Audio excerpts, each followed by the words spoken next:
Hi, Vinita. Hi, Shelly. How are you? I'm good, thank you. Wishing you a very, very happy International Women's Day. Thank you, and same wishes to you too. Wonderful. So you're based out of Hyderabad? No, I'm based out of Chennai. Based out of Chennai. Very nice. So I wanted to say, Vinita, why don't you talk to our audience about yourself? So give a slight background about yourself, and then I will want you to talk about Kreeda, but maybe first about yourself, since Sure, this is Women's Day, and I want you to sure. introduce yourself first. Yeah. So I did my degree in journalism and communication in the US. Mhm. Okay. I had my first son rather early, and I wanted him to grow up in Chennai, in India, uh, get to know family, grandparents, parents, all of that. So we came back to India in 1990. I then set up my own content development firm back in 1992. I think, they were talking about work life balance. And in those days, I think hybrid work, work from home, they were all unknowns. So it was easier to do something on your own if you wanted to build that Correct. work life balance. So I set up my own content firm. Ran it very successfully for 10 years, had some amazing clients. In fact, I was on the verge of expanding to Hyderabad, but I took a hard look at my life and I realized I wasn't enjoying my work anymore. Um, I was doing a lot of corporate content, and at the end of the day, I was like, does it make a difference to anybody's life other than paying the bills? So I kind of decided to take a step back and reevaluate what I wanted to do. So I've been writing about traditional games, and many people have been. Okay, so my grandparents used to babysit my kids, and they played the games with them, which is what got me interested in traditional games in the first place. So I used to write about it in the Hindu. People used to ask me, how do you play these games? So I thought I'd make a few games, sell a few, gift a few, and then take the time to figure out what I want to do with my life. Didn't quite turn out that way. It wasn't as temporary as I thought it was. So I called myself an accidental entrepreneur because the interest was so high on the games that I had to make them again and again. And 20 years later, here we are. Side by side, though, with traditional games, because they don't really pay the bills, I did a lot of consultancy in the NGO sector on management, on communication and marketing strategies, which I continued to do till a few years ago. A few years ago, I chose to step back from that and join my husband full time. We run an IT company and a diesel generator company. So I handle HR, marketing. But out of my NGO experience, a beautiful little NGO emerged, which I manage on a day to day basis. We support children with HIV Wow. for counseling and higher education. Proud to say over 150 children have been educated by us, graduated working, and out of more than 1,500 children, we have many more to go. Fingers crossed, it'll go well. But Kreeda is my landmark brand, traditional games, and I guess I'm best known for Kreeda. I must say you're doing a wonderful job with this NGO, and my congratulations to you. So, if you could, Vinita, also, you call yourself accidental entrepreneur. Tell us a little bit more about what kind of games these are. So all these are traditional games from across the country. Obviously, a little more south focused simply because of logistics for research, but they're games across the country. So we manufacture, research, revive, do programs, workshops, trainings. We work with schools, we work with corporate houses. I wrote a book last year which was published called Life Lessons from Traditional Games. So it's not just about bringing the games back, but bringing the whole ecosystem of the games back, the learnings from them. the essence of the games and how they are rooted in our culture, in our tradition as Indians, as human beings, and what lessons we can glean from them. And of course, what fun you can have with it, because at the end of the day, games are not about lessons learned, but about the fun you have. We have 28 games in the market, many more coming under the brand name Kreeda. Um, my driving goals have been it should be global in quality, but Indian in spirit. Our games are, we try eco-friendly, sustainable, and safe. We recently got our ISI certification for safety and quality from the Government of India. And yeah, we love what we do. We have fun doing it. And what better can you do with it? So, Vinita, in today's world where everybody is so glued to their mobile phones, especially the children, and so much of screen time that they're having, how has Kreeda's response been from the users or children? I presume the children are the major users, unless the adults are too. But Not really true. Not really true. Not only children, though we tend to. I think part of the fallacy is the way life has changed. Traditionally, everybody played. That was your entertainment. Grandparents, aunts, uncles. Over a period of time, play started getting diverted to children's activities. Right. And I think sadly in the last decade or so, free play as you know it, unstructured play as you know it, is disappearing even for children. I mean, earlier kids would be on the street playing cricket. Now they hit two good balls, they're bundled off to cricket class. They play a good game of chess, they're in chess class. So unstructured play sadly has disappeared. But I think there's been a resurgence in games, thanks in large part due to computer games, mobile gaming, PC gaming. And the concept of play, board games are seeing a resurgence. So, to say the bulk of our users are children, I'd say yes and no. People tend to look at it as children's games, but no. We have people of all ages from 7 to 70 playing and even over 70 actually, I can't limit it to 70, playing our games. As far as the response, those who know our games love them. I have had young mothers come and pick up the game saying, you know what, we grew up playing Kreeda and we want our children to play. So a whole generation has grown up playing Kreeda in 20 years. Many of them are now have children of their own. So we do see a lot of interest in children, young mothers, but I see a lot of interest in young adults. Because there's this whole resurgence of the gaming tradition, board game cafes, gaming groups, things like that.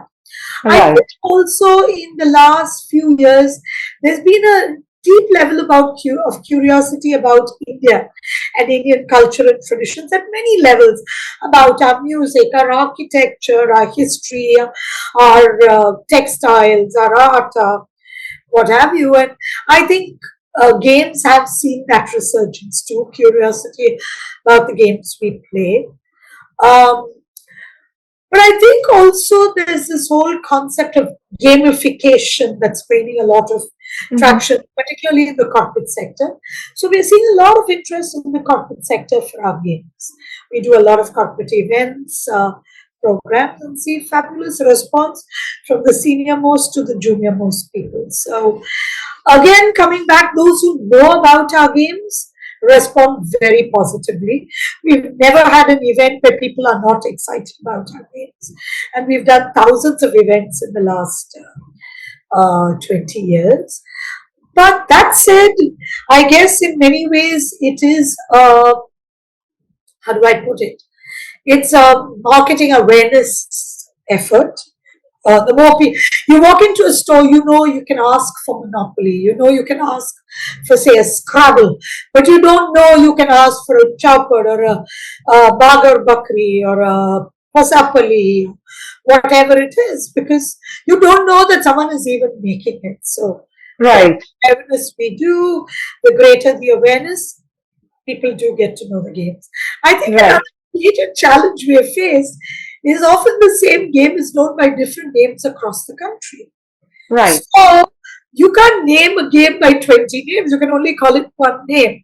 So Right. sometimes there's this challenge of someone will come in and ask for a game, and the shop person on the shop floor knows it by the game we're marketing it under. So there's a little bit of slip between the cracks there. Though we do try to put all the names on our packaging in a smaller font, typically on the shop floor it becomes a little more challenging. Online becomes a little easier because they're able to search by name. But again, when you're transcribing an Indian word into English, sometimes the spellings are a little different. Right. Those are some challenges we face. Right. So We will tell me survive. about right. Tell me about a couple of traditional games, the ones that we usually play in person, not necessarily board games. How do you facilitate some of those? If you do, that is. So the bulk of our games are traditional games, which you for example, like a Coco. Like Coco Okay. is a game. So let's be clear. Kreeda, in many ways, has focused more on board games and peasant games, simply because that's where we are in danger of losing them forever. So if you look at a Coco or a Kabaddi, there is a lot of awareness about games. People are playing them. Kabaddi is in the Asian games. People know chess. So our focus is on the games that are on the verge of dying out, which are the peasant games, because sadly, it's all part of the oral tradition. You see very little physical games available. Nobody bought the games. You do a couple of games, you may see embroidered pieces, or we have this game called Palanguri, which is played on a wooden board. There may be an old board lying around in a house, but to the bulk of them, they were just drawn on the ground. So we didn't know what the games were. Luckily for us, a lot of people in the construction industry, particularly temples and monuments, you see the artisans of the stone carvers actually engrave the game on stone floors. So that gives us some clues to the games that were played, their geographic spread, their popularity. So we try to document those and go from there. But that only shows me the board. I don't even know if the board was actually a game or not. It's just the beginning of a quest, if you'd like to call it that. And we have to find the clues and put it together. So, what are your plans for next maybe 2 years, 3 years for Kreeda? Definitely look at more and more traditional games. There are many, many more. We're doing a lot of research. Interestingly, I think your previous speaker was from Orissa, and I'm actually traveling to Orissa this afternoon because I'm working on a project there. And we're doing a lot of research on the games from Orissa. I found that a strange coincidence that the previous speaker was from Orissa. It'll be wonderful to connect with the Varam in Bhubaneswar if possible. And so looking at many more board games, many more traditional games. We also have a bunch of games which we have created, which are not traditional but anchored in tradition. Hoping to see many more of those. I think also different types of use for our games, using them more in the corporate sector, in education, in special ed. So we are working on a bunch of initiatives which hopefully will bear fruit in the years to come. Who do you consider to be your close competitors, Vinita? If there are any? At least the Indian brands. 2-3 things. There are a couple of brands who work on games, traditional games, but games. I mean, this is not the work of a single individual. We have to protect our games for future generations. Everyone has to do it. You need to talk about it. You need to go home and say, you know what, talk to your grandma and find out what games you play, bring it to your family. This has to be. So I don't look at it as competition. I just look at it as I have a job to do. The market is large. Maybe a broadening of the entire ecosystem. The ecosystem, absolutely. The market is broad. People are there. We need to bring the games to them. One very interesting question that has come to my mind, Vinita, since I've spent about 26 years in the corporate and of which about last 12 years were with Deloitte, and I heard you say corporates, right, getting interested in, your product or your services. How do you think you can combine or develop a product or an offering or a service for Indian corporates, uh, wherein they can take that to their training rooms or classrooms? We are already doing that. We work with a couple of trainers. In fact, my book, which was published last year, is about life lessons from traditional games. And you coming from corporate, you'll understand when I say I've divided the book broadly into three aspects: strategy, synergy, and survival, and Wonderful. how these lessons emerge, and within them subdivisions on goal setting, team building, leadership training, decision making, and what have you, and how many of these emerge through our traditional games. I've been doing a lot of research on this, and this book is a result of many years of research. Okay. So corporates are already your clients. As who We is your are client working too? with them, and many of the some trainers are using them. And, we are doing that. There's this And trainer in Chennai called Pradeep Chakravarti who's used our games fairly extensively in very corporate training. Very nice, very nice. It was wonderful, wonderful learning about this. Anything else that you would like to say from your end? Uh, Love to hear about games people played. If anyone knows games they've played, they'd like to share their experiences, or they'd like to share stories of games they've played or games they've played which they believe we may not know, do reach out to us. I'm available on across social media platforms. You could reach me there or email me. Love to hear how people played. It's not just about, oh, I know a new game to tell you. It's how they played, how games influenced lives, how they impacted people, what role did they play, and therefore what is their relevance today. So, this is all part of the research we do.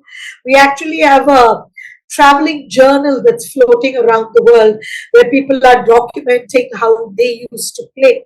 So if anyone would like to, get the journal, document their thoughts, do reach out to us. And okay. as we say in our office, come let us Kreeda today. Wonderful. That's good. So thank you so much. You, That was Vinita, the accidental entrepreneur with her wonderful, wonderful company, Kreeda. Amazing products, amazing services. Vinita, thank you for all that you're doing for thank us. you. And I wish you a very, very happy Women's Day once again. And I wish Kreeda a very successful, even more successful and brighter Thank future. you. Thank you very much, and happy Women's Day to everyone out there. It's taken me 20 years, and I'm sure we'll all get there in our passions sooner or later. All the best to everyone out there. Look forward to hearing from some of you.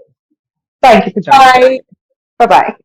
To stay informed about the startup ecosystem, subscribe to My Startup TV.